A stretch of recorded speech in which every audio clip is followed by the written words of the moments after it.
الشهور عند الله 12 شهرا في كتاب الله يوم خلق السماوات والارض منها 4 حرم. بے شک مہینوں کی گنتی اللہ تعالیٰ کے نزدیک 12 ہے. کب سے ہے؟ جب سے اللہ تبارک و تعالیٰ نے آسمان و زمین کو پیدا فرمایا. مہینوں کی گنتی اللہ کے نزدیک 12 ہے. منها 4 حرم، انہی 12 مہینوں میں سے 4 مہینہ حرمت والا ہے. ایک ذی-القعدہ کا ہے، ذی الحجہ کا ہے، محرم الحرام کا، ایک رجب المرجب کا مہینہ. یہ 4 مہینہ حرمت والا مہینہ. یہ جو مہینہ شروع ہوا یہ حج کا مہینہ بھی کہا گیا ہے. اس کے بعد پھر ذی الحجہ کا مہینہ ہے. اس مہینے میں 8 9 10 11 12 13 یہ خاص ایام ہیں جن دنوں میں حجاج کرام حج کے رکنوں کو ادا کرتے ہیں. قرآن پاک میں اللہ تعالیٰ ارشاد فرماتا ہے اِنَّ أَوَّلَ بَيْتٍ وُضِعَ لِلنَّاسِ لَلَّذِي بِبَكَّةَ مُبَارَكًا وَهُدًى لِلْعَالَمِينَ. دنیا میں اس روئے زمین کے اوپر جو سب سے پہلا گھر بنا لوگوں کے لیے اللہ تعالیٰ کی عبادت کے واسطے، وہ شہر مکہ میں خانہ کعبہ ہے جہاں پر اللہ نے برکت ہی برکت رکھا ہے اور سارے جہان والوں کے لیے اللہ نے ہدایت رکھا ہے. آگے اللہ تعالیٰ ارشاد فرماتا ہے فیہ آیات بینات مقام ابراہیم. اس میں بہت ساری کھلی نشانیاں ہیں.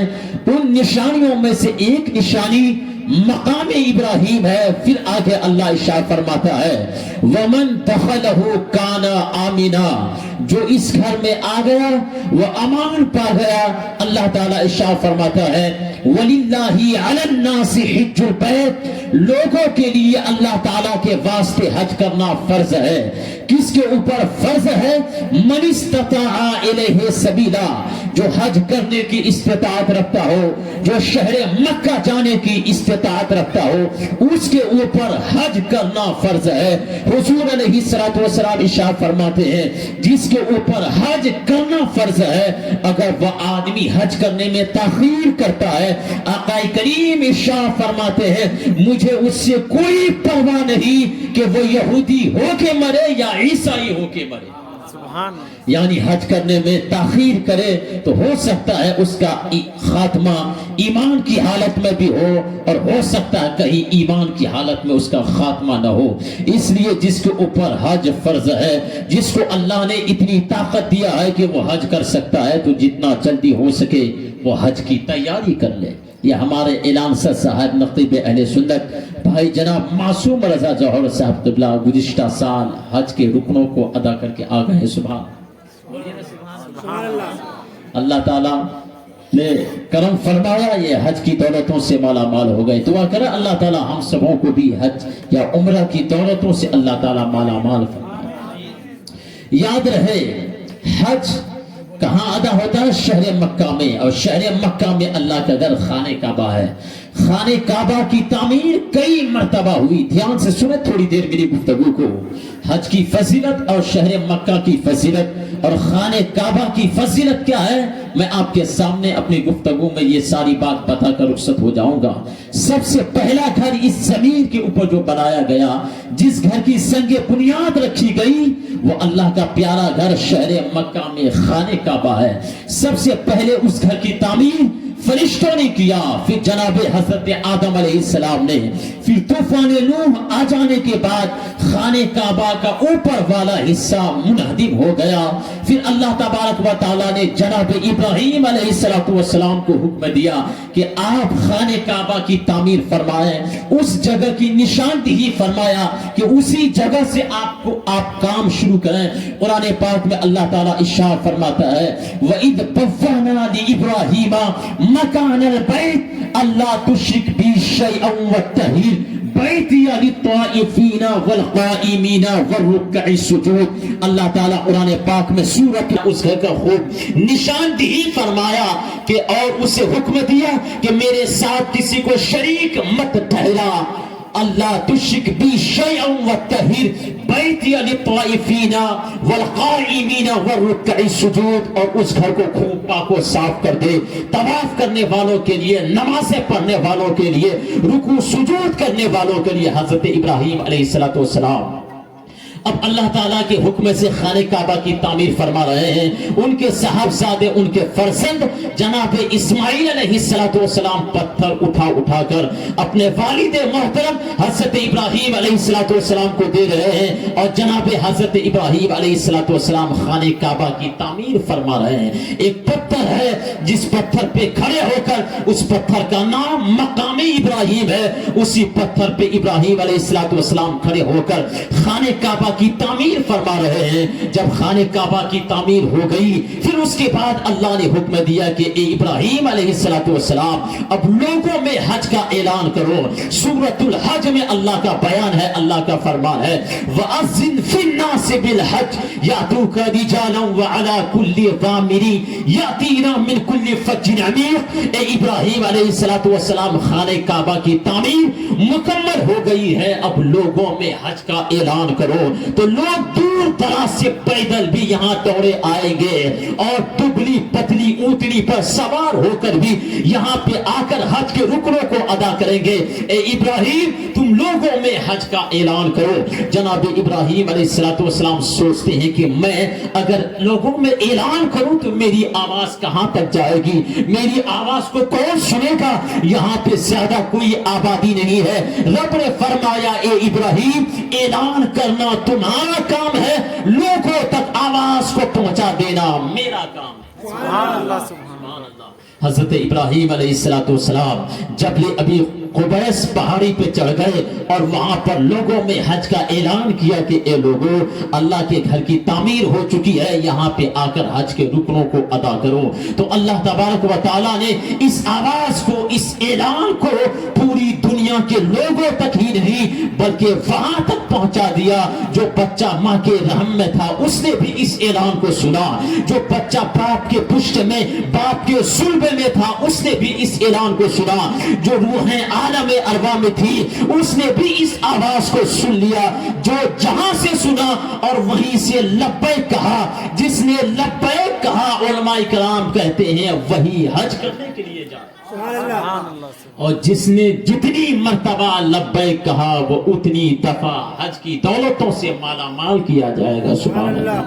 قرآن میں اللہ فرماتا کیا ہے وَأَذِّنْ فِي النَّاسِ بِالْحَجِّ، لوگوں میں حج کا اعلان کرو، یاتوک رجالا وعلی کل ضامر یاتین من کل فج عمیق، تو لوگ دور دراز سے اس گھر کی طرف چلے آئیں گے، پیدل بھی آئیں گے، سواریوں سے بھی آئیں گے، دبلی پتلی اونٹنی پہ بھی سوار ہو کر کے آئیں گے، پیدل بھی آئیں گے۔ قرآن کہہ رہا ہے تو بہت سارے لوگ پیدل بھی حج کرنے کے لیے جا رہے ہیں کہ نہیں؟ شہاب بھائی کا نام آپ نے سنا ہے کہ نہیں؟ وہ پہنچ گیا کہ نہیں شہر مکہ کا؟ یہ نا سبحان اللہ، کیرلا کی سرزمین سے اس نے فیصلہ کیا کہ اکیلا میں پیدل 2023 میں حج کے رکنوں کو ادا کروں گا۔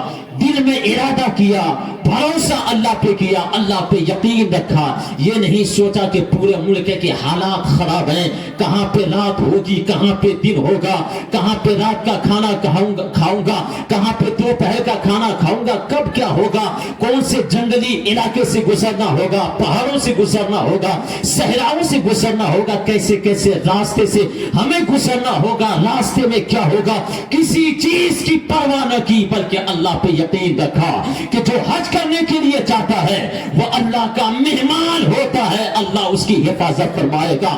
پیدل حج کرنے کے لیے تنہا نکلا تو اللہ نے ایسی عزت دی، اللہ نے شہاب بھائی کو تنہا نہیں چھوڑا، بلکہ شہاب بھائی جس راستے سے جا رہے ہیں، جس ملک سے گزر رہے ہیں، ہزاروں لاکھوں کی تعداد میں لوگ ان کا استقبال کر سبحان اللہ، چلا تھا تنہا۔ شاعر کہتا ہے میں اکیلا ہی چلا تھا جانب منزل، مگر لوگ ساتھ آتے گئے، کارواں بنتا چلا۔ اکیلا ہی چلا تھا، اتنا دور کا سفر، کئی ہزار کلومیٹر کا سفر انہوں نے اکیلا ہی پیدل پار کر لیا، اور اللہ تعالیٰ نے ایسی عزت دیا کہ آج کی تاریخ میں شہاب بھائی شہر مکہ پہنچ چکا ہے، اگلے مہینے میں حج کے رکنوں کو وہ ادا کرے گا۔ سبحان اللہ۔ تو اللہ پہ جب آدمی یقین کر لیتا ہے، اللہ پہ بھروسہ کر لیتا ہے، تو اللہ وہاں سے راستہ نکال دیتا ہے جہاں سے آدمی گمان بھی نہیں کر سکتا۔ تو لوگ دور دراز سے شہر مکہ آتے ہیں، جب شہر مکہ پہنچتا ہے اور اس کی پہلی دفعہ پہلی نظر اللہ کا گھر خانہ کعبہ پہ پڑتی ہے تو اس کی کیفیت بدلنے لگتی ہے، اس کی حالت بدلنے لگتی ہے، آنکھیں اشکبار ہو جاتی ہے، سار و قطار لوگ رونے لگتے ہیں، اس کا دل خانہ کعبہ کی طرف کھینچا چلا جاتا ہے، دل کتنا ہی سخت کیوں نہ ہو لیکن آنکھیں اشکبار ہو جاتی ہے۔ آدمی سوچتا ہے یہاں سے جب تک میں دور رہا، جہاں کہیں رہا، جب بھی نماز پڑھتا رہا تو نماز پڑھتے وقت میں نے یہی نیت کی، متوجہن الی جہت الکعبۃ الشریفۃ اللہ اکبر، یعنی گھر میں رہا نماز پڑھتے وقت یہی نیت ہوئی، گھر سے باہر کھیتوں میں رہا نماز پڑھتے وقت یہی نیت، متوجہن الی جہت الکعبۃ الشریفۃ اللہ اکبر، جنگلوں میں، پہاڑوں میں، دکان میں، جہاں کہیں رہا، اور ظہر کی نماز ہو یا عصر کی نماز ہو یا مغرب عشاء فجر کی نماز ہو، جس وقت کی بھی نماز پڑھتا رہا، نماز پڑھنے سے پہلے یہی نیت کی، متوجہن الی جہت الکعبۃ الشریفۃ اللہ اکبر۔ کرتا ہے کہ نہیں آدمی یہ نیت؟ اب آدمی جب پہلی دفعہ اللہ کا گھر خانہ کعبہ کو دیکھتا ہے وہ سوچتا ہے میں بڑا خوش نصیب ہوں، اللہ نے اپنے گھر کے سامنے لا کر مجھے کھڑا کر دیا ہے۔ حضور فرماتے ہیں پہلی دفعہ جب آدمی اللہ کے گھر خانہ کعبہ کو دیکھتا ہے، اس کے دیکھنے کے بعد وہ آدمی جو کچھ دعا مانگتا ہے اللہ اس کی دعا کو قبول فرماتا ہے۔ یعنی اللہ کے گھر خانہ کعبہ میں ہمیشہ اللہ کی رحمتیں برستی رہتی ہے، جو خانہ کعبہ کا طواف کرتا ہے اس کے اوپر 60 رحمتیں برستی ہے، جو خانہ کعبہ میں نماز پڑھتے ہیں، مسجد حرام میں نماز پڑھتے ہیں، اس کے اوپر اللہ کی 40 رحمتیں، اور جو کچھ نہیں کرتا ہے صرف خانہ کعبہ کو دیکھتا ہے اس کے اوپر بھی اللہ کی 20 رحمتیں۔ بے شک۔ اور ہم گھر میں نماز پڑھتے ہیں، جتنی نماز پڑھیں گے اتنا ہی ثواب ملے گا۔ گھر سے باہر نکل کر کے مسجد میں جا کر اگر جماعت سے نماز پڑھتے ہیں، نماز ایک ہوگی، ثواب 27 نمازوں کا دیا جائے گا۔ حضور علیہ السلام فرماتے ہیں اگر وہی نماز کوئی شخص میری مسجد یعنی مسجد نبوی شریف میں آ کے پڑھے، نماز ایک ہوگی، ثواب 50,000 نمازوں کا دیا۔ بے شک بے شک۔ حضور فرماتے ہیں وہی نماز اگر کوئی شخص خانہ کعبہ میں مسجد حرام میں جا کے ادا کرے، نماز ایک ہوگی، ثواب 1,00,000 نمازوں کا دیا۔ بے شک۔ سبحان اللہ نہیں بولے؟ دن میں بہت زیادہ کھا لیے ہیں کیا؟ سبحان اللہ الحمدللہ بولیے۔ نعرہ تکبیر، نعرہ رسالت، یا رسول حضرت علامہ فاروق بلان پوری صاحب قبلہ، نعرہ تکبیر، نعرہ رسالت، سرزمین جھولی۔ دیکھیے ایک عظیم شخصیت، عظیم خطیب حضرت علامہ و مولانا فاروق بلان پوری صاحب اللہ تشریف لا چکے ہیں، زبردست خطاب کرتے ہیں، ان کی تقریر آپ لوگوں کو سماعت کرنی، بس تھوڑی دیر اور برداشت کریں۔ محبت کے ساتھ ایک مرتبہ درود شریف پڑھ لیجیے۔ اللہم صلی علی سیدنا مولانا محمد وسلم صلی علیہ وسلم۔ جب خانہ کعبہ کی تعمیر مکمل ہو گئی، حج کا اعلان بھی جناب ابراہیم علیہ السلام نے کر دیا، پھر اس کے بعد اللہ نے کہا اے ابراہیم بتاؤ خانہ کعبہ کی تعمیر تم نے کر دی ہے، اس کی مزدوری کیا دیا جائے، اس کے بدلے میں انعام کیا دیا جائے؟ سبحان اللہ سبحان اللہ۔ حضرت ابراہیم علیہ السلام نے سوچا کیا مزدوری مانگا جائے، کیا انعام لیا جائے؟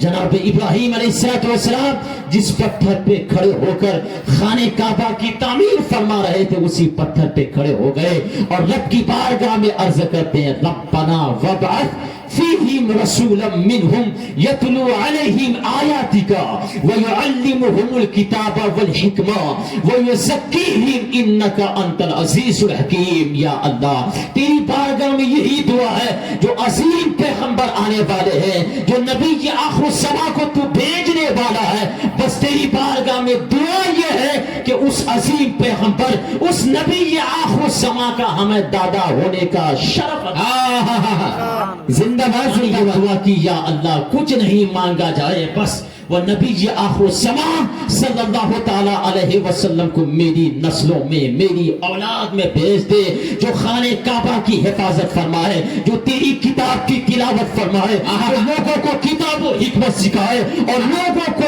بتوں سے پاک و صاف کر سکے، لوگوں کو شرک اور کفر سے پاک و صاف کر سکے.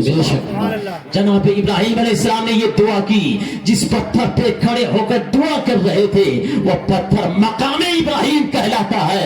یہ دعا کرنا تھا کہ وہ پتھر موم کی طرف پگھل گیا اور جناب ابراہیم علیہ السلام کے قدم مبارک کا نشان اس پتھر میں شامل ہو گیا. آج بھی جناب ابراہیم علیہ السلام کے قدم مبارک کا نشان اس پتھر میں موجود ہے، اور اللہ تعالیٰ نے اس پتھر کو یہ کمال، یہ شرف عطا فرمایا ہے کہ لوگوں کو نماز پڑھنے کا مسلح بنا دیا. قرآن شاہد ہے، قرآن پاک میں اللہ کا فرمان ہے وَاتَّخِذُوا مِن مَقَامِ إِبْرَاهِيمَ مُصَلًّى وَأَعِدْنَا إِلَىٰ إِبْرَاهِيمَ وَإِسْمَاعِيلَ أَن طَهِرَ بَيْتِيَ لِلطَّائِفِينَ وَالْعَاكِفِينَ سجود. میں نے ابراہیم کے کھڑے ہونے کی جگہ کو نماز پڑھنے کا مسلح بنا دیا ہے، اور جناب ابراہیم علیہ السلام اور اسماعیل علیہ السلام سے ہم نے عہد لیا کہ وہ دونوں انطہیرا بیتی للطائفین والعاکفین والرکع السجود کو، میرے گھر کو خوب پاک و صاف کرتے. کس کے لیے؟ طواف کرنے والوں کے لیے، اعتکاف میں بیٹھنے والوں کے لیے، رکوع سجود کرنے والوں کے لیے میرے گھر کو خوب پاک و صاف کر دے. سبحان اللہ. یعنی وہ گھر کو پاک و صاف کر دیا گیا، آج بھی وہ پتھر موجود ہے. سبحان اللہ. اس کے بعد حضور علیہ السلام جو مانگا تھا کہ میری نسلوں میں بھیج دے، میری اولاد میں بھیج دے، دعا تو ابراہیم علیہ السلام کی اسی وقت قبول ہو گئی، لیکن ابراہیم علیہ السلام کے 3000 سال کے بعد نبی آخر الزمان صلی اللہ تعالی علیہ وسلم جناب اسماعیل علیہ السلام کی نسلوں میں قبیلہ قریش میں تشریف لا رہے ہیں. سبحان اللہ.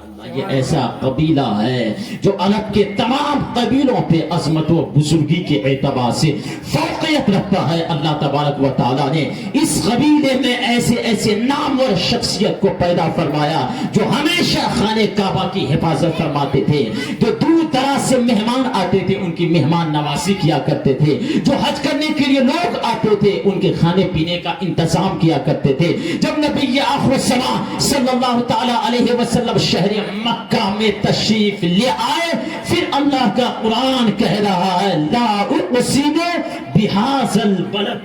سبحان اللہ. کیا فرما رہا ہے؟ لا اقسم بہذا البلد.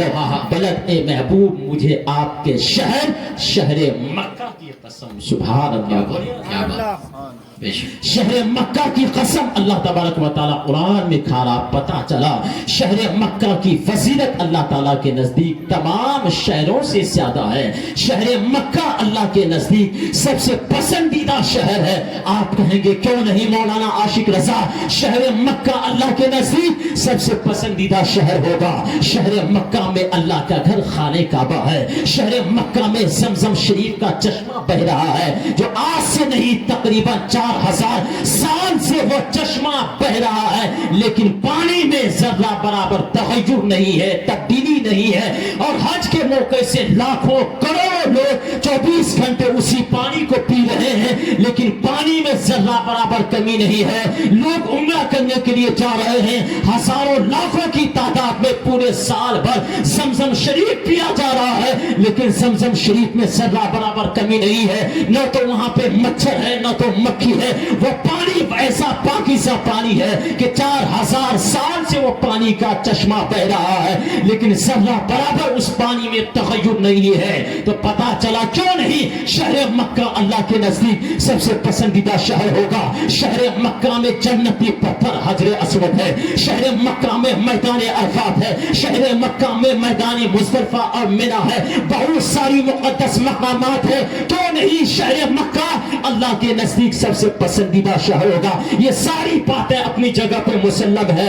ہاں وہاں پہ بہت ساری مقدس مقامات ہیں، یہ بات اپنی جگہ پہ تسلیم کیا جائے گا، مان لیا جائے گا، لیکن اس لیے اللہ کا فرمان یہ نہیں ہے لا اقسم بہذا البلد کہ اے محبوب میں آپ کے شہر مکہ کی قسم کھا رہا ہوں۔ شہر مکہ میرے نزدیک سب سے پسندیدہ شہر اس لیے ہے کہ شہر مکہ میں میرا گھر خانہ کعبہ ہے، شہر مکہ میں زمزم شریف کا چشمہ بہ رہا ہے، شہر مکہ میں جنتی پتھر حجر اسود ہے۔ نہیں اللہ کا قرآن کہہ رہا ہے لا اقسم بہذا البلد، اے محبوب مجھے آپ کے شہر مکہ کی قسم، وانت حل بہذا البلد، آپ اس شہر میں چروا گر ہے، اسی لیے شہر مکہ میرے نزدیک سب سے پسندیدہ ہے۔ نعرہ تکبیر، نعرہ رسالت، جشن عید میلاد النبی، سرزمین جھولی، حضرت علامہ عاشق رضا برکاتی۔ شہر مکہ اللہ کے نزدیک سب سے پسندیدہ کیوں ہے کہ حضور علیہ الصلوۃ والسلام شہر مکہ میں جلوہ گر ہیں۔ شہر مکہ میں 53 سال حضور علیہ الصلوۃ والسلام ہے، چلنا پھرنا اٹھنا بیٹھنا شہر مکہ میں ہوا، پھر 53 سال کے بعد ہجرت فرمایا شہر مدینہ آ گئے۔ شہر مدینہ کی وہ جگہ جہاں پہ حضور علیہ الصلوۃ والسلام آرام فرما ہے، گنبد خضرا حجرہ عائشہ کے نیچے آرام فرما ہے، وہ جگہ شہر مکہ سے بھی افضل ہے، وہ جگہ بیت المعمور سے بھی افضل ہے، وہ جگہ خانہ کعبہ سے بھی افضل، وہ جگہ جنت الفردوس سے بھی افضل ہے، جس جگہ پر آقا کریم علیہ الصلوۃ والسلام آرام۔ آپ کہیں گے کیسے مولانا صاحب؟ تو علماء کرام جواب دیتے ہیں شہر مدینہ میں اگر جانا چاہتے ہیں تو جا کے دیکھیں، وہاں پہ ریاض الجنہ بھی ہے، جنت کے باغوں میں سے ایک باغ بھی ہے، جنت کے ٹکڑوں میں سے ایک ٹکڑا ہے، حجرہ عائشہ اور منبر شریف کے درمیان کی جو جگہ ہے اس کو ریاض الجنہ کہا گیا ہے۔ یہ حاجی صاحب دیکھ کے آئے ہیں پچھلے سال، ان سے پوچھ سکتے ہیں، حضرت بھی تشریف لے گئے ہیں، ان سے پوچھ سکتے ہیں ریاض الجنہ وہ جگہ ہے، منبر شریف یعنی مسجد نبوی شریف کے منبر شریف اور حجرہ عائشہ کے درمیان جو جگہ ہے اس جگہ کو ریاض الجنہ کہا گیا ہے، اس جگہ کو جنت کے باغوں میں سے ایک باغ کہا گیا ہے، یعنی جنتی جگہ جس کو دیکھنا ہے وہ شہر مدینہ چلے جائے، ریاض الجنہ کو دیکھ لے۔ اب سوال یہ ہوتا ہے شہر مدینہ میں بھی بہت سارے مقدس مقامات ہیں، دوسری جگہ کو کیوں نہیں ریاض الجنہ کہا گیا؟ اسی جگہ کو ریاض الجنہ کیوں کہا گیا؟ مسجد نبی کے جو محراب ہے اور حجرہ عائشہ کے درمیان کی جگہ ہی کو ریاض الجنہ کیوں کہا گیا؟ علماء کرام بیان فرماتے ہیں کہ حضور علیہ الصلوۃ والسلام کا قدم مبارک زمین کے جس حصے پر سب سے زیادہ لگا ہے وہ جگہ حجرہ عائشہ اور منبر شریف کے درمیان کی جگہ ہے، اسی لیے اللہ نے اس جگہ کو ریاض الجنہ بنا دیا۔ اب بتاؤ مسلمانوں، جہاں پہ حضور علیہ الصلوۃ والسلام کا قدم مبارک زمین کے جس حصے پر سب سے زیادہ لگے، اللہ اس جگہ کو جنت کے باغوں میں سے ایک باغ بنا دے، جنت کے ٹکڑوں میں سے ایک ٹکڑا بنا دے، اور جہاں پہ خدا کا کریم علیہ الصلوۃ والسلام آرام فرما ہو تو وہ جگہ جنت الفردوس سے افضل کیوں؟ تو شہر مدینہ جانے کی تیاری ہے؟ دعا کریں اللہ تعالی ہم سبوں کو بھی شہر مدینہ اور شہر مکہ کی زیارتوں سے آمین فرمائے۔ بس انہی چند باتوں کے ساتھ اپنی گفتگو کو سمیٹ رہا ہوں۔ علماء کرام تشریف فرما ہے، ان کی تقریر آپ لوگوں کو سماعت کرنی ہے۔ میرے بولنے میں اگر سننے میں کسی قسم کی غلطی ہوئی ہے میں توبہ کرتا ہوں، استغفر اللہ ربی من کل ذنب و خطیۃ و اتوب الیہ، لا الہ الا اللہ محمد رسول اللہ صلی اللہ علیہ وسلم۔